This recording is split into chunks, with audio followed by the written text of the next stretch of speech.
എല്ലാവർക്കും നമസ്കാരം.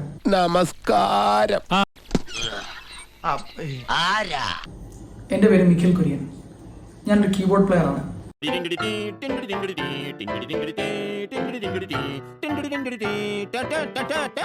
എനിക്കിവിടെ പറയാനുള്ളത് ഓർത്തഡോക്സ് സഭയിലെ ഒരു ബിഷപ്പിനെ പറ്റിയിട്ടാണ്.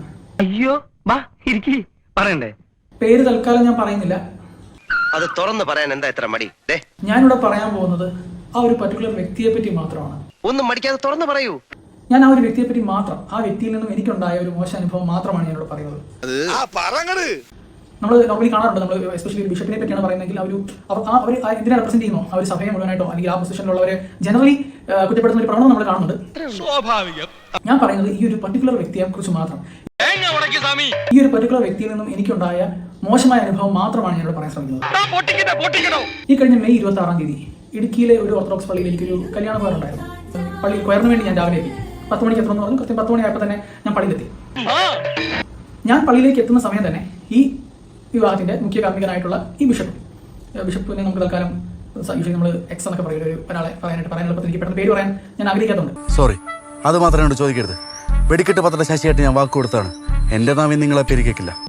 നമുക്ക് തൽക്കാലം പറയാൻ വേണ്ടി വെറുതെ സാങ്കല്പികമായ പേരാ, ഒരു റജി. എന്നാൽ അത് ആരാണെന്ന് അറിയാനൊരു ആകാംക്ഷ, അതുകൊണ്ട് ചോദിച്ചാൽ. ഇത്രയും പറഞ്ഞിട്ട് നിനക്ക് വ്യക്തമായില്ലേ? അവനത് പറയില്ല. നീ അത് വിട്, നമുക്ക് മിഷനിൽ ഫോക്കസ് ചെയ്യാം. എന്തായാലും റജി എന്നൊന്നും ബിഷപ്പ്മാർക്ക് പേരിടല്ലോ. Reji the bishop. അപ്പൊ ഞാനും ഈ റജി ദ ബിഷപ്പും ഒരേ സമയത്താണ് പള്ളിയിലേക്ക് വരുന്നത്.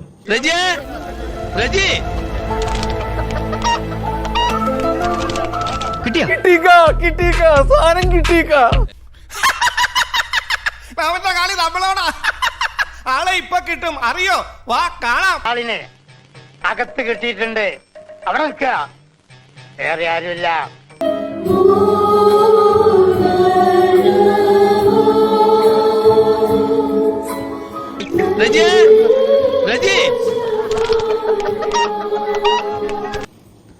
ഞാൻ കയറുന്ന സമയത്ത് തന്നെ ഇദ്ദേഹത്തിന്റെ വാഹനം ആദ്യമേ പള്ളിയുടെ കോമ്പൗണ്ടിലേക്ക് എത്തി. ആ പുറകെ തന്നെ ഞങ്ങൾ രണ്ടുപേരും ഫ്രണ്ടിലും ബാക്കിലുമായിട്ടാണ് വണ്ടി പാർക്ക് ചെയ്തത്, പള്ളിയുടെ സൈഡിൽ തന്നെ. അപ്പം ഇദ്ദേഹം വണ്ടിയിൽ നിന്ന് ഇറങ്ങുന്ന സമയത്ത് ഞാനപ്പോൾ എൻ്റെ നല്ല മഴയും കാറ്റുമാണ്. അപ്പോൾ ഞാൻ എങ്ങനെ നനയാതെ എൻ്റെ കീബോർഡുകളും സാധനങ്ങളും പള്ളിക്കകത്ത് കയറ്റുമെന്ന് പറഞ്ഞ് ടെൻഷൻ അടിച്ചിരിക്കുന്ന സമയം കൂടെയാണ്. അത്യാവശ്യം മഴ നനയുന്നുണ്ട്. നനയാതെ ഒരു കാരണവശാലും കുറച്ചെങ്കിലും നനയാതെ നമുക്ക് പള്ളിക്കകത്ത് കയറ്റാൻ സാധിക്കില്ല.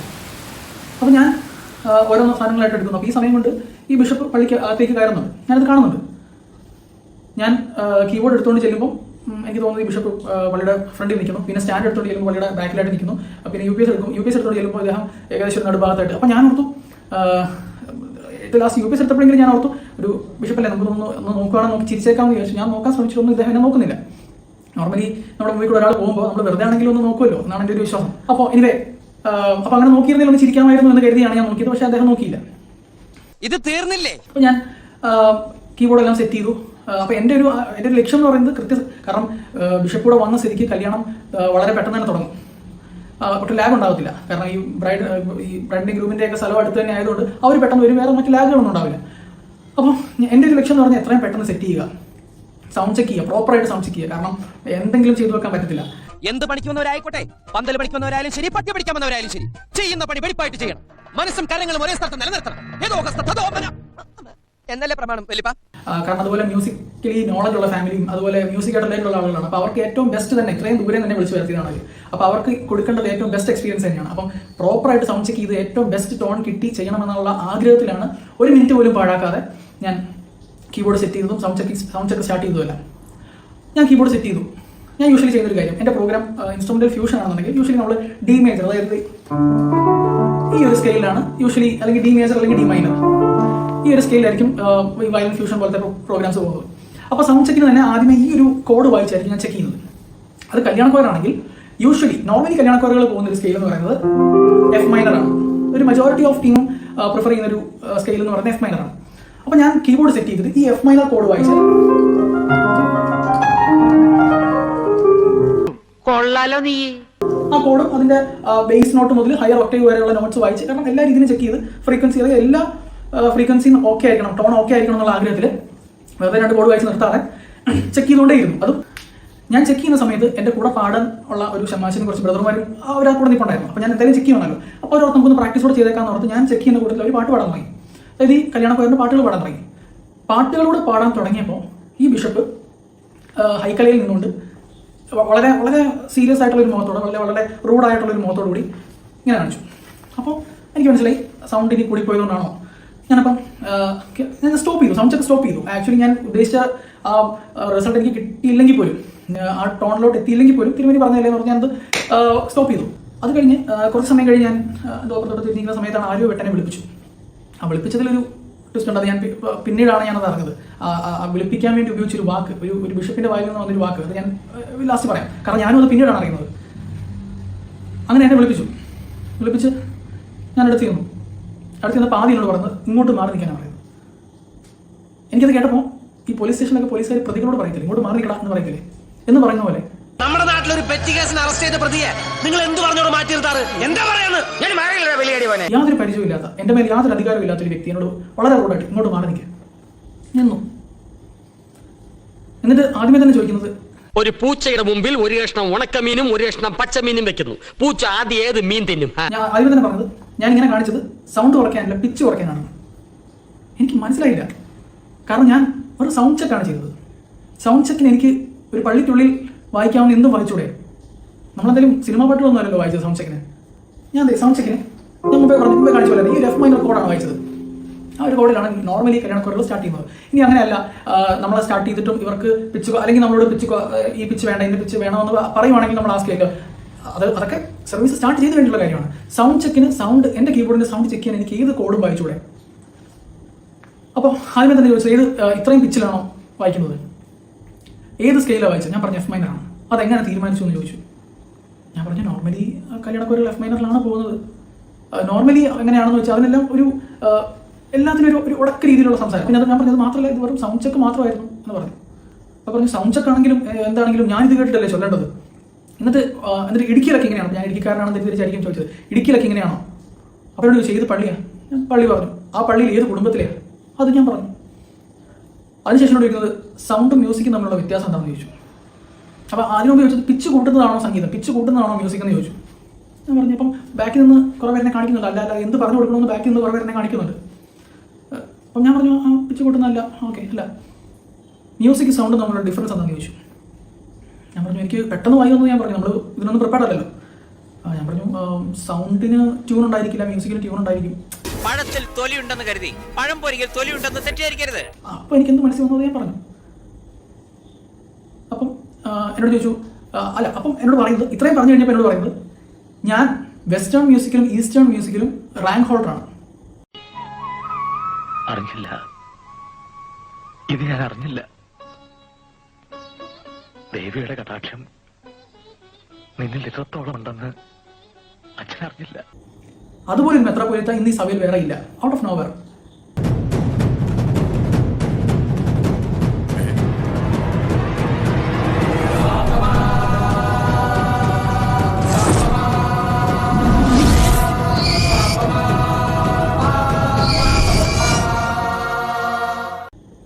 എന്തിനങ്ങനെ പറഞ്ഞു എനിക്കറിയില്ല. ഒരു നല്ല കാര്യം തന്നെയാണ്, നമുക്കൊക്കെ അഭിമാനിക്കാവുന്ന ഒരു കാര്യം തന്നെയാണ് സഭയിലെ ഒരു മെത്രാപ്പൊലീത്തയ്ക്ക് ഇത്രയും വലിയൊരു അംഗീകാരം അല്ലെങ്കിൽ ഇത്രയും വലിയ അച്ചീവ്മെന്റ് ഉള്ളത്. If it was A normal conversation, അത് വളരെ നോർമൽ ആയിട്ടുള്ള കാര്യമാണ്. ഒരു തിരുമേനി പറയുന്നു എനിക്കിങ്ങനെ അച്ചീവ്മെന്റ് ഉണ്ട്, നമ്മൾ വളരെ സൗഹൃദത്തോടെ തിരിച്ചും സംസാരിക്കുന്നു, അത് വളരെ നോർമൽ കാര്യമാണ്. പക്ഷെ ഇതൊരു നോർമൽ കോൺവെർസേഷൻ ആയിരുന്നില്ല. ലക്ഷത്തിൽ ഒന്നേ കാണും ഇതുപോലൊരു ഐറ്റം. ഇങ്ങനെ ഒരു കോൺവെർസേഷനിൽ ഈ ഒരു കോഡ് കേട്ടതിന്റെ പേരിൽ എന്തിനാണ് ഞാൻ ഈ പൊങ്ങച്ചം കേട്ടത്? ഞാൻ വെസ്റ്റേൺ മ്യൂസിക്കിലും ഈസ്റ്റേൺ മ്യൂസിക്കിലും റാങ്ക് ഹോൾഡറാണ് എന്ന് പറഞ്ഞ് നിർത്തിയതെങ്കിലും കുഴപ്പമില്ല. ഇന്ന് ഈ സഭയിലെ ഈ ഒരു അച്ചീവ്മെന്റ് ഉള്ള അല്ലെങ്കിൽ ഇന്ന് സഭയിൽ അങ്ങനെ ഒരു മെത്രാപ്പൊലീത്ത ഞാൻ മാത്രമേ ഉള്ളൂ, അതായത് ഞാൻ മറ്റുള്ളവരെക്കാളും മികച്ചവനാണ് എന്നൊരു സെന്റൻസ് കൂടെ ആഡ് ചെയ്തു. ഞാൻ ആലോചിക്കുന്നത് എന്തിനു വേണ്ടി അത് പറയാനുള്ള എന്ത് സിറ്റുവേഷനാണ് അവിടെ ഉണ്ടായത്? അത് കേട്ടപ്പോൾ സത്യസന്ധമായിട്ട് പറയുകയാണെങ്കിൽ എൻ്റെ മനസ്സിൽ വന്നത് ഈ ഡയലോഗാണ്. ഇതൊക്കെ ഞങ്ങളോട് പറഞ്ഞു. അതിനുശേഷം അദ്ദേഹം പറഞ്ഞത് ഇങ്ങനെയാണോ നിൽക്കുന്നത് എന്നാണ്. അതായത് ഞാൻ നോർമലി ഒരു മനുഷ്യന്റെ മുമ്പിൽ നമ്മൾ എങ്ങനെയാണ് നിൽക്കേണ്ടത്, റെസ്പെക്ട്ഫുൾ ആയിട്ട് എങ്ങനെയാണ് നിൽക്കേണ്ടത്, അല്ലെങ്കിൽ നമ്മൾ ഒരു ബിഷപ്പിനെ വിളിച്ച് പോക്കറ്റ് കൈട്ടോ അവരോട് നോക്കിയൊന്നും അല്ല നിന്നത്. വളരെ നോർമലായിട്ട് ഒരാളുടെ മുമ്പിൽ വളരെ വളരെ റെസ്പെക്റ്റോട് കൂടി തന്നെയാണ് ഞാൻ നിന്നത്. സ്റ്റിൽ അദ്ദേഹത്തോട് ചോദിച്ചു ഇങ്ങനെയാണോ നിൽക്കേണ്ടതെന്ന്. അയ്യോ ഞാൻ മര്യാദയ്ക്ക് നിൽക്കുന്നേ, പക്ഷെ അടികൊണ്ട് ഇങ്ങനെ ആയിപ്പോയതാ. ഞാൻ ഓർത്തു എന്റെ നിപ്പിൽ എന്ത് വ്യത്യാസം വരുത്തേണ്ടത്. അപ്പോൾ എന്തെങ്കിലും ചെയ്യാൻ നിർത്തി കയ്യിൽ ഇങ്ങനെ പിടിച്ചു. ഇനി ഇതാണോ അദ്ദേഹത്തിന് വേണ്ടെന്ന് അറിയില്ലല്ലോ, അങ്ങനെ പിടിച്ചു തന്നു. അപ്പോൾ ആ കൂടെ തന്നെ പറയുന്നുണ്ട് കീബോർഡ് വായിക്കുന്ന ആളല്ലേ, അപ്പം മ്യൂസിക്കിനെ പറ്റി കുറച്ചൊക്കെ അറിയാമായിരിക്കുമല്ലോ. ഞാൻ ആലോചിക്കുവാണ്, ഞാനൊന്നുമല്ല, എനിക്കൊന്നും അദ്ദേഹത്തിൻ്റെ പാണ്ഡിത്യത്തിന് മുമ്പിൽ ഞാനൊന്നുമല്ല. പക്ഷെ എന്നെപ്പറ്റി എന്തറിഞ്ഞിട്ടാണ് അദ്ദേഹം ഇത്ര നമ്മളെ, ഇതൊരു പേഴ്സണൽ ആയിട്ട് നമ്മളെ മാറ്റി നിർത്തി സംസാരിക്കുന്ന പോലുമല്ല. ഒരു കൂട്ടം ആളുകൾ അവിടെ അദ്ദേഹത്തോടൊപ്പം ഉണ്ട്, ഈ കോൺവെർസേഷൻ അവർ കേട്ടോണ്ടിരിക്കുന്നത്. അപ്പോൾ അവിടെ മുമ്പ് വെച്ച് നമ്മളെ വളരെ കുറച്ച് കാണുന്ന പോലെ കീബോർഡ് പറയല്ലോ, മ്യൂസിക്കിനെ പറ്റി കുറച്ചൊക്കെ അറിയാമായിരിക്കുമല്ലോ. ശരിയാണ്, ജനുവലി അദ്ദേഹത്തിൻ്റെ അറിവിൻ്റെ ഒരു അംശം പോലും എനിക്കില്ലായിരിക്കും. പക്ഷെ അദ്ദേഹത്തിന് എന്നെപ്പറ്റി എന്തറിഞ്ഞിട്ടാണ് എന്നെ ഇത്രയും താഴ്ത്തി സംസാരിക്കുന്നത്? ഈ യാതൊരു പരിചയമില്ലാത്ത എന്നോട് ഇത്രയും അധികാരത്തോടെ, ഇത്രയും അഹങ്കാരത്തോടെ സംസാരിക്കുന്നത് എനിക്ക് മനസ്സിലാവുന്നില്ല. ഇതിനിടയ്ക്ക് ഒരു കാര്യം സംഭവിച്ചായിരുന്നു. ഈ ഇങ്ങനെ കുറയ്ക്കാൻ കാണിച്ച സമയത്ത് പെട്ടെന്ന് നമുക്കൊരു ഷോക്ക് ആവുമല്ലോ, എന്ത് പറ്റി, സൗണ്ട് കൂടുതലായിരുന്നോ ഒന്ന് നമ്മളിങ്ങനെ പതറി നിൽക്കുമല്ലോ, അതുകൊണ്ടാണ് കുറയ്ക്കാൻ പറഞ്ഞത്. അപ്പോൾ അങ്ങനെ കുറയ്ക്കാൻ കാണിച്ച സമയത്ത് അദ്ദേഹം എന്നോട്, അതായത് എനിക്ക് തോന്നില്ല അന്നേരം ഒന്ന് പറഞ്ഞതായിട്ട് എനിക്ക് ഫീൽ ചെയ്യുന്നില്ല, കുറയ്ക്കാൻ ഇങ്ങനെ ആക്ഷൻ കാണിച്ചതേ ഉള്ളൂ. അപ്പോൾ ആ സമയത്ത് ഇങ്ങനെ റൂഡായിട്ടുള്ളൊരു എക്സ്പ്രഷൻ ഉണ്ടായിരുന്നു. അപ്പോൾ ഇപ്പുറത്ത് നിന്ന ഒരു ഷമാശനോ ബ്രദറോ ആണെന്ന് തോന്നുന്നു, എന്നോട് പറഞ്ഞു, എനിക്ക് അത് കാര്യമാക്കണ്ട, തിരുമേനി അങ്ങനെയാണ്, കാര്യമാക്കണ്ട, അത് അദ്ദേഹം ദേഷ്യപ്പെടുന്നൊന്നുമല്ല, അദ്ദേഹത്തിൻ്റെ ഒരു ടോൺ അങ്ങനെയാണ് എന്നുള്ള രീതിയിൽ എന്നോട് പറഞ്ഞു. അപ്പോൾ എൻ്റെ സൈഡിൽ നിന്ന് ഒരാൾ സംസാരിക്കുകയാണ്. അപ്പം നോർമലി അല്ലെങ്കിൽ നാച്ചുറലി ഞാൻ അങ്ങോട്ട് നോക്കും. അങ്ങോട്ട് നോക്കണ്ടെന്നാ പോരെ, എന്നോട് ഒരാൾ, ഞാൻ ഇങ്ങനെ നോക്കിയിരിക്കുന്നു, ആവശ്യത്തിന് നോട്ടം അദ്ദേഹത്തിന് കൊടുത്തു. അപ്പം സൈഡിൽ നിന്ന് ഒരാൾ പറയുകയാണ് കാര്യമാക്കണ്ട, അദ്ദേഹത്തിൻ്റെ ടോൺ അങ്ങനെയാണെന്നൊക്കെ പറഞ്ഞു. ഞാൻ ആ ഷമാശിനെ ബ്രദറിനെ ഞാൻ നോക്കി. ഉടനെ അവിടെ നിന്ന് അടുത്ത ഒരു കമാൻഡ് പോലെ, ഞാനാണ് സംസാരിക്കുന്നത്, എന്നെ നോക്കണം, ഷമാശനല്ല സംസാരിക്കുന്നത്. അവിടെയാണ് എനിക്ക് ഫസ്റ്റ് എന്താ പറയുന്ന ഒരു നെഗറ്റീവ് അല്ലെങ്കിൽ ഒരു ബാഡ് ഇംപ്രഷൻ ഉണ്ടാവുമെന്ന് പറയുമല്ലോ. അതുവരെയുള്ളതൊക്കെ പോട്ടെ, നമ്മളോട് സൗണ്ട് കുറയ്ക്കാൻ പറയാം, പിച്ച് കുറയ്ക്കാൻ പറയാം, അവർ എന്ത് പറഞ്ഞാലും നമുക്ക് കേൾക്കാം. പക്ഷേ ആ ഒരു കാര്യം പറഞ്ഞത്, ഞാനാണ് സംസാരിക്കുന്നത്, എന്നെ നോക്കണം, ഇത്ര അധികാരത്തോടെ വെറും 10 മിനിറ്റ് പോലും അതുവരെ പരിചയപ്പെട്ടിട്ട് പോലും ഇല്ല, വെറും 10 മിനിറ്റ് മാത്രം കണ്ട എന്നോട് എന്ത് അധികാരത്തിന്റെ പുറത്താണ് അത്രയും ദാഷ്ട്യത്തോടെ സംസാരിക്കുന്നത്? ഞാനാണ് സംസാരിക്കുന്നത്, എന്നെ നോക്കണം എന്ന്.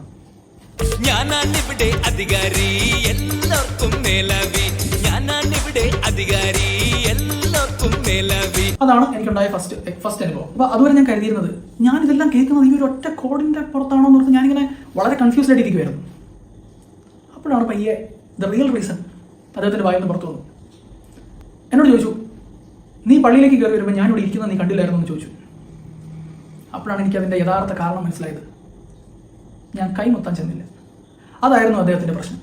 അല്ലെങ്കിൽ നിങ്ങളൊന്ന് ഓർത്ത് നോക്കും, ഒരു കോഡ് പിടിച്ചതിൻ്റെ പേരിൽ ഞാൻ ഇത്രയും കേൾക്കേണ്ട ആവശ്യമുണ്ടോ? ഞാൻ ഇത്രയും പൊങ്ങച്ചം കേൾക്കേണ്ട ആവശ്യമുണ്ടോ? ഇത്രയും ഇൻസൾട്ട് അനുഭവിക്കേണ്ട ആവശ്യമുണ്ടോ? ഞാൻ കൈമുത്താൻ ചെന്നില്ല. ഞാനിവിടെ ഇരിപ്പുണ്ടായിരുന്നു, എൻ്റെ അടുത്ത് വരണമെന്ന് നിനക്ക് അറിയില്ലായിരുന്നു എന്ന് ചോദിച്ചു. ഞാൻ പറഞ്ഞു എനിക്കറിയില്ലായിരുന്നു എന്ന് പറഞ്ഞു. ഇവിടെ ഇത് എൻ്റെ കൊയറല്ല, എന്നെ കീബോർഡ് പ്ലേ ചെയ്യാൻ വേണ്ടി മാത്രം വിളിച്ചതാണ്. കൂടെ പാടുന്ന ആരാണെന്നോ എന്താണെന്നോ ഒന്നും എനിക്കറിയില്ല.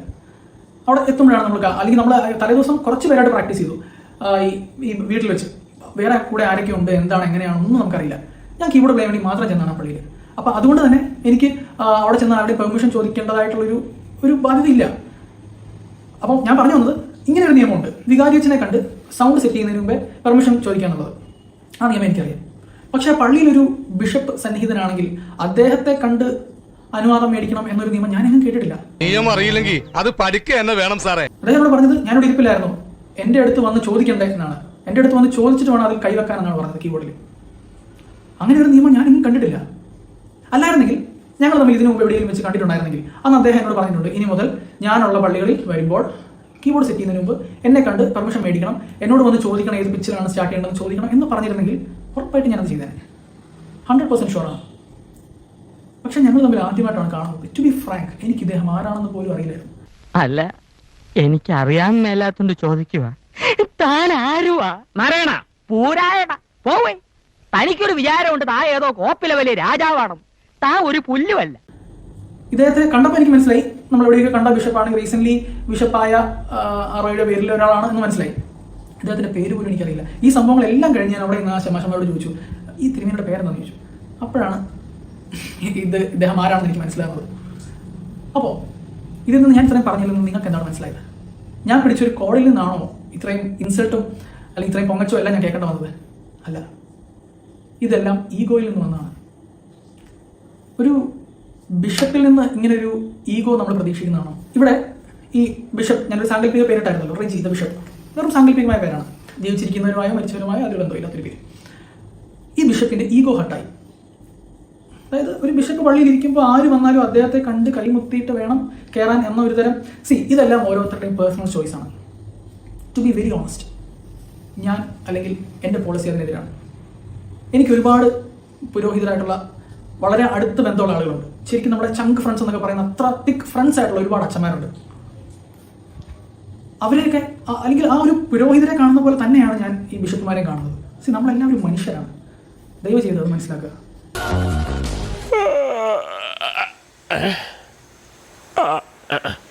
ഒരു മനുഷ്യൻ മറ്റൊരു മനുഷ്യനെ കൊടുക്കേണ്ട ബേസിക് ആയിട്ടുള്ള എല്ലാ റെസ്പെക്റ്റും ഞാൻ കൊടുക്കുന്നുണ്ട്. അതിനപ്പുറത്തേക്കുള്ള ഒരു ചില ജസ്റ്റേഴ്സ് നമ്മൾ ആഗ്രഹിക്കാവോ? അങ്ങനെ ചെയ്യുമ്പോൾ ചെയ്യുന്നവരുണ്ട്, അത് അവരുടെ ചോയ്സ്, അവരുടെ ഇഷ്ടം, അവരുടെ ഒരു സംതൃപ്തി ആയിരിക്കും അങ്ങനെ ചെയ്യുന്നത്. ഇനി ഞാൻ ആദ്യമേ ഒരു കാര്യം പറഞ്ഞിരുന്നു, എന്നെ ഇങ്ങോട്ട് വിളിപ്പിച്ചപ്പോൾ ഉള്ള ഒരു ചെറിയ ട്വിസ്റ്റ് ഉണ്ടെന്ന്. അത് ഞാൻ പിന്നീടാണ് അറിയുന്നത്. ഈ സംഭവങ്ങളെല്ലാം കഴിഞ്ഞ് ഞാൻ വീട്ടിലെത്തിയപ്പോൾ എനിക്ക് തോന്നി, ഇപ്പം നമ്മൾ ഇങ്ങനെ കണ്ടിന്യൂസ് ആയിട്ട് ഓരോ കാര്യങ്ങൾ കേട്ടോണ്ടിരിക്കുകയാണല്ലോ, അപ്പോൾ നമ്മൾ ഇത് വീണ്ടും പറയുമ്പോൾ എന്തെങ്കിലുമൊക്കെ മിസ്സായി പോവാം. ഞാൻ അന്ന് തന്നെ ചിന്തിച്ചിരുന്നൊരു കാര്യമാണ്, ഇത് ഞാൻ ലോകത്തിന് മുമ്പിൽ, അല്ലെങ്കിൽ എനിക്ക് ലോകത്തിന് മുകളിൽ അറിയിക്കേണ്ട, അറ്റ്ലീസ്റ്റ് ഈ സഭയിലുള്ള ഇവരെയൊക്കെ ഭ്രാന്തമായി ആരാധിക്കുന്ന കുറച്ച് പേരുണ്ടല്ലോ, അവരെങ്കിലും എനിക്ക് അറിയിക്കണം എന്താണ് ഇവരുടെയൊക്കെ യഥാർത്ഥ. ഇവരുടെയൊക്കെ എന്ന് പറയുമ്പോൾ ഞാനിവിടെ പറയുന്നത് ഈ ഒരു വ്യക്തിയെ പറ്റി മാത്രമാണ്. ഞാൻ വീട്ടിൽ വന്നിട്ട് എൻ്റെ കൂടെ പാടാനുണ്ടായിരുന്ന ഒരാളോട് ഞാൻ മെസ്സേജ് അയച്ചു, ഇനിയോട് എന്തൊക്കെയായിരുന്നു പറഞ്ഞിരുന്നത്. ഞാൻ വീട്ടിൽ വന്ന് പറയാൻ തുടങ്ങിയപ്പോൾ കുറേ കാര്യങ്ങൾ മിസ്സായി. അത് സത്യമാണ്, കാരണം നമ്മൾ മനുഷ്യനാണല്ലോ, നമ്മളിങ്ങനെ കണ്ടിന്യൂസ് ആയിട്ട് കുറേ കാര്യങ്ങൾ കേട്ടു. അപ്പോൾ അതിനകത്ത് ഏതെങ്കിലുമൊക്കെ നമുക്ക് മിസ്സാവും. പക്ഷെ നമ്മുടെ കൂടെ ഇന്ന ആൾക്ക് ചിലപ്പോൾ നമ്മൾ മിസ്സായ ഒരു പോയിന്റ് അവർക്ക് ഓർമ്മയാണ്. ഞാൻ ചോദിച്ചു എന്തൊക്കെയായിരുന്നു പറഞ്ഞത്, ഞാൻ എല്ലാം ഓർക്കുന്നില്ല എന്ന് പറഞ്ഞു. അപ്പം പുള്ളിയുടെ വോയിസ് മെസ്സേജ് കേട്ട് ഞാൻ ഞെട്ടിപ്പോയി. കാരണം ഞാൻ എന്നെ വിളിക്കുന്നതിന് മുമ്പ് പറഞ്ഞൊരു വാക്ക്, എന്നെ വിളിപ്പിച്ചത് തന്നെ ഇങ്ങനെ, നമ്മുടെ ജാതിയാണോ അവനെ ഇങ്ങനെ വിളിക്കാൻ? ഒന്നാലോചിച്ച് നോക്ക്, ഒരു ബിഷപ്പിന്റെ വായിൽ നിന്ന് വീണ വാക്കാണ്. ഇത്രയും ജാതീയമായ ചിന്താഗതി കൊണ്ട് നടക്കുന്നവർ നമ്മുടെ ഇടയിൽ ഇത്രയും അധികാരത്തോടെ ഒരു ബിഷപ്പായി നടക്കുന്നതിലുള്ള സത്യം പറഞ്ഞ സങ്കടം എനിക്ക് തോന്നി. ഒരിക്കലും ഒരു ബിഷപ്പിന്റെ വായിൽ നിന്ന് അങ്ങനെ വരാൻ പാടില്ലായിരുന്നു. എനിക്ക് തോന്നുന്നത് കൈമുത്താൻ ചെല്ലാഞ്ഞതിന്റെ ആ ഫ്രസ്ട്രേഷൻ തന്നെയാണ്. എന്തും പറയാം, എന്തും പറഞ്ഞ് ഇവനെ ഇൻസൾട്ട് ചെയ്യും. അപ്പോൾ ഈ സംഭവങ്ങളെല്ലാം കഴിഞ്ഞ് ഞാനിവിടെ ഏകദേശം വേറെ തുടങ്ങാനുള്ള സമയമായി. അപ്പം എൻ്റെ കൂടെ എന്നവരൊക്കെ വളരെ നല്ല ആളുകളാണ്, ബ്രദർമാരും ശമാശന്മാരും ഒക്കെ. അവരെന്നെ പറഞ്ഞ് ആശ്വസിപ്പിക്കുന്നുണ്ടെങ്കിൽ പേടിക്കണ്ട, തിരുമേനി ഇങ്ങനെയൊക്കെയാണ്, ഒന്ന് കാര്യമാക്കണ്ട. അപ്പോൾ ഈ പേടിക്കണ്ട എന്നൊക്കെ ഉള്ള വാക്ക് വീണ്ടും റിപ്പീറ്റ് ചെയ്തു. അപ്പം ഞാൻ പറഞ്ഞു, ശമാശ ഞാൻ എന്തിനാണ് പേടിക്കുന്നത്, ഇതൊന്നും എന്നെ അഫക്ട് ചെയ്യുന്ന കാര്യമല്ല. ഞാനപ്പോൾ മനസ്സിൽ ചിന്തിച്ചു, ഇത്രയും എന്നെ ഇൻസൾട്ട് ചെയ്തിട്ടും ഇത്രയും മോശമായിട്ട് ഒരു പരിചയമില്ലാത്ത എൻ്റെ മേൽ ഇത്രയും അഹങ്കാരത്തോടെ സംസാരിച്ചിട്ടും ഒരു വാക്ക് പോലും ഞാൻ തിരിച്ചു പറയുന്നത്, ഒരു എക്സ്പ്രഷനിൽ കൂടെ പോലും ഞാൻ എൻ്റെ പ്രതിഷേധം അറിയിക്കാഞ്ഞത് ആ കല്യാണം ഓർത്ത് മാത്രമാണ്. എന്നെ ക്ഷണിച്ച ആ വ്യക്തി ഓർത്ത് മാത്രമാണ്. കാരണം ഈ ബിഷപ്പിന്റെ അധികാരം ഉപയോഗിച്ച് അദ്ദേഹത്തിന് പറയാം, നീ ഇന്ന് കീബോർഡ് വായിക്കണ്ട എന്ന് പറഞ്ഞാൽ ആ ബിഷപ്പിന് നഷ്ടമില്ല, പേഴ്സണലി എനിക്ക് നഷ്ടമില്ല. നഷ്ടം ഉണ്ടാകുന്നത് എന്നെ ക്ഷണിച്ച ആ കുടുംബത്തിനും ആ വരനും വധുവിനുമാണ്. ഞാനെന്തായാലും അങ്ങനെ യൂഷ്വലി ഒരു കുഴപ്പക്കാരനോ ഒരു ബഹളം ഉണ്ടാക്കുന്ന ആളോ ഒന്നുമല്ല. പക്ഷെ നമ്മൾ ഒരു പരിധിക്കപ്പുറത്തേക്ക് ഇറിറ്റേറ്റഡ് ആയി കഴിയുമ്പോൾ അറിയാതെ നമ്മുടെ ഒരു എക്സ്പ്രഷനിൽ കൂടെ എങ്കിലും നമ്മുടെ ആ ഒരു പ്രതിഷേധം പുറത്തു വന്നിരിക്കും. അതുപോലും ഞാൻ കൺട്രോൾ ചെയ്ത് നിന്നത്, അതെനിക്കിപ്പോഴും അറിയില്ല എനിക്കതെങ്ങനെ സാധിച്ചു എന്നുള്ളത്. അത് ആ ബിഷപ്പിനോടുള്ള പേടി കൊണ്ടോ ഈവൻ ബഹുമാനം കൊണ്ടോ ഒന്നുമല്ല. ബഹുമാനം അപ്പോഴേ നഷ്ടപ്പെട്ടു. ഈ വിവാഹ ശുശ്രൂഷ ഭംഗിയായി അവസാനിക്കണം എന്നുള്ള ഒറ്റ ആഗ്രഹം കൊണ്ട്. കാരണം ഈ ആൾ വിചാരിച്ചാൽ മതി ഇത് അലങ്കോലപ്പെടുത്താൻ. ഒന്നെങ്കിൽ എന്നോട് വായിക്കണ്ടെന്ന് പറയാം, അല്ലെങ്കിൽ ഞാൻ വായിക്കുന്നതിനിടയ്ക്ക് കുറ്റം കണ്ടുപിടിച്ച് ഈ ശുശ്രൂഷ മധ്യേ പ്രശ്നങ്ങൾ ഉണ്ടാക്കാം. തീർന്നില്ലേ? ഒരു നല്ല എക്സ്പീരിയൻസും ഇല്ലാതായില്ലേ ആ വീട്ടുകാർക്ക്? അതുകൊണ്ട് മാത്രമാണ് ഞാൻ കൺട്രോൾ ചെയ്തിരുന്നത്. ഈ സംഭവങ്ങളെല്ലാം ഉണ്ടാകാനുള്ള 2 റീസൺസ് ആയിട്ട് എനിക്ക് തോന്നുന്ന കാര്യങ്ങൾ ഞാൻ പറയാം. ഒന്ന്, ഞാൻ കൈമുത്താൻ ചെല്ലാതിരുന്നപ്പോൾ ഉണ്ടായ ഒരു തരം ഈഗോ ഹർട്ടായ ഒരു കാരണം നോർമലി എല്ലാവരും ഒരു തിരുമേനി പള്ളിയിൽ വരുമ്പോൾ ചെന്ന് കൈമുത്തുന്നു, വളരെ ഭവ്യതയോടുകൂടി നിൽക്കുന്നു. അത് കിട്ടാതെ വന്നപ്പോൾ ഉണ്ടായ ഫ്രസ്ട്രേഷൻ, എസ്പെഷ്യലി കൊയറിൽ കീബോർഡ് വായിക്കുന്ന ഒരാളുടെ ആകുമ്പോൾ നമ്മളെ ശ്രദ്ധിക്കും. അപ്പം അങ്ങനെ അടുത്ത് വരാഞ്ഞിട്ടും ഞാൻ സെറ്റ് ചെയ്തു, സൗണ്ട് ചെക്ക് ചെയ്തു, അതുകൂടെ കണ്ടപ്പോൾ അതിനുണ്ടായ ഫ്രസ്ട്രേഷൻ. 2, കുറേ പൊങ്ങച്ചങ്ങൾ പറഞ്ഞിരുന്നല്ലോ എൻ്റെ അടുത്ത്. ഞാൻ western musical, eastern musical rank ഹോൾഡറാണ്, അതുപോലെ മെത്രാപ്പൊലീത്ത സഭയിൽ വേറെയില്ല. ഇതൊന്നും പറയാനൊരു വേദി കിട്ടുന്നില്ല, അല്ലെങ്കിൽ ഈ അച്ചീവ്മെൻറ്റ്സിനനുസരിച്ചുള്ള അംഗീകാരം കിട്ടുന്നില്ല. അവസാനമായിട്ട് എനിക്ക് പറയാനുള്ളത്, give respect and take respect. നമ്മൾ അങ്ങോട്ട് കൊടുക്കുന്ന റെസ്പെക്റ്റ് നമ്മൾ തിരിച്ചും പ്രതീക്ഷിക്കാവൂ. അത് ശരിക്കും എനിക്കുണ്ടായ ഒരു അനുഭവം എന്ന് പറഞ്ഞാൽ, ഞാനിതൊക്കെ പറഞ്ഞത് ഈവൻ ആ വ്യക്തിയെ ഇൻസൾട്ട് ചെയ്യാൻ പോലുമല്ല. ഇതുപോലൊരു അനുഭവം ഇനി ആർക്കും ഉണ്ടാവരുത്. പ്രത്യേകിച്ച് ഈ കൊയർ മേഖലയിലൊക്കെ വർക്ക് ചെയ്യുന്നവർ നിരന്തരമായി അനുഭവിക്കുന്ന ഒരു ബുദ്ധിമുട്ടാണ്. ഇതാരും പറയാൻ ധൈര്യം കാണിക്കാറില്ല, കാരണം അവസരം നഷ്ടപ്പെടുമെന്നുള്ള പേടിയുണ്ട്. അപ്പോൾ ഞാൻ എൻ്റെ ഈ ഫ്രണ്ട്സിനോടൊക്കെ എൻ്റെ 1-2 ഫ്രണ്ട്സിനോട് ഞാൻ ഇതിനെപ്പറ്റി ഡിസ്കസ് ചെയ്തു. അപ്പം അതിൽ നിന്ന് എനിക്ക് മനസ്സിലായത്, ഇദ്ദേഹത്തിനെതിരെ ഒരുപാട് പരാതികളുണ്ട്. ധാരാളം പരാതികൾ ഈ വ്യക്തിക്കെതിരെ വന്നിട്ടുണ്ട്. അപ്പോൾ എനിക്ക് മനസ്സിലായി ഇത്. അതുപോലെ ഞാൻ ചെറുതായിട്ടെങ്കിലും ഒന്ന് ചിന്തിച്ചു, ഇനി എൻ്റെ എന്തെങ്കിലും കുഴപ്പം കൊണ്ടായിരിക്കുമോ? കാരണം നമ്മൾ അങ്ങനെ ആ ഒരു സൈഡിലൂടെ ചിന്തിക്കണമല്ലോ, ഇനി എൻ്റെ എന്തെങ്കിലും കുഴപ്പം കൊണ്ടായിരിക്കും ഇങ്ങനെയൊക്കെ പറഞ്ഞത്. പിന്നെ എനിക്ക് മനസ്സിലായി ഇദ്ദേഹത്തിനെതിരെ ധാരാളം പരാതികളുണ്ട്, ഒരുപാട് സ്ഥലങ്ങളിൽ ഇതുപോലെ പ്രശ്നങ്ങൾ ഉണ്ടാക്കിയിട്ടുണ്ടെന്ന് ഞാൻ അറിഞ്ഞു. അപ്പോൾ എനിക്ക് അവസാനമായിട്ട് പറയാനുള്ളത്, give respect and take respect. അതാണ് എനിക്ക് വീണ്ടും വീണ്ടും പറയാനുള്ളത്. ശരിക്കും അദ്ദേഹം ഒരു എന്താ പറയുക, ഒരു തമ്പുരാൻ ചമയുക നമ്മൾ പറയില്ലേ, ഇങ്ങോട്ട് മാറി നിൽക്കാൻ പറയുന്നു, ഇങ്ങനെയാണോ നിൽക്കുന്നത് എന്ന് ചോദിക്കുന്നു, എൻ്റെ നിപ്പിനെ വിമർശിക്കുന്നു. അതായത് അദ്ദേഹത്തോട് സംസാരിക്കുമ്പോൾ ഇങ്ങനെ സംസാരിക്കണം, അതാണ് അദ്ദേഹം പ്രതീക്ഷിക്കുന്നത്. അദ്ദേഹത്തിന് മുമ്പിൽ ഇങ്ങനെ നിൽക്കണം. ശരിക്കും തമ്പുരാൻ ചമയുക എന്ന് പറയുന്നതിൻ്റെ, അതായത് എൻ്റെ മുമ്പിൽ നിൽക്കുന്നത് എനിക്ക് ആധിപത്യമുള്ള എൻ്റെ ഒരു അടിമ ആണെന്നുള്ള രീതിയിലാണ് അദ്ദേഹം പെരുമാറിയത്. ഇപ്പോൾ ഈ പ്രശ്നത്തിനെല്ലാം തുടക്കം എന്ന് പറയുന്നത് ഞാൻ പറഞ്ഞല്ലോ, ഞാൻ പിടിച്ചൊരു കോഡിൽ നിന്നാണല്ലോ. ഈ കോഡ് കേട്ടപ്പോഴാണ് അദ്ദേഹം പറഞ്ഞത് പിച്ച് വളരെ കൂടുതലാണ്, പിച്ച് കൂട്ടുന്ന നല്ല സംഗീതം എന്നൊക്കെ പറഞ്ഞ്, ഇതാണ് എല്ലാത്തിനും തുടക്കം. ഈ എഫ് മൈനർ കോഡാണ്. ഇത് മനസ്സിലാക്കി ശുശ്രൂഷ തുടങ്ങിയപ്പോൾ അദ്ദേഹം ഈ ഡി ഷാർപ്പ് മൈനർ കോഡിൽ സ്റ്റാർട്ട് ചെയ്തത്. ഡി ഷാർപ്പ് മൈനർ സ്കെയിലാണ് അദ്ദേഹം ശുശ്രൂഷ സ്റ്റാർട്ട് ചെയ്തത്. അപ്പോൾ അതിന് പ്രതിവാക്യമായിട്ട് ഞങ്ങൾ ആ സ്കെയിൽ തന്നെ ബാക്കി ശമാശമാരും ബ്രദർമാരും എല്ലാം ആ സ്കെയിൽ തന്നെയാണ് ബാക്കി പ്രാർത്ഥനകൾ ചൊല്ലിയത്. അതിനുശേഷം പാട്ട് ഫസ്റ്റ് സോങ് സ്റ്റാർട്ട് ചെയ്യുന്നൊരു ടൈം ഉണ്ടല്ലോ, അതായത് ധന്യം വെണ്മ എന്ന സോങ് സ്റ്റാർട്ട് ചെയ്യുന്നതിന് മുമ്പ് യൂഷ്വലി പ്രധാന കാർമ്മികനാണ് ശുഭഹോ ചൊല്ലുന്നത്.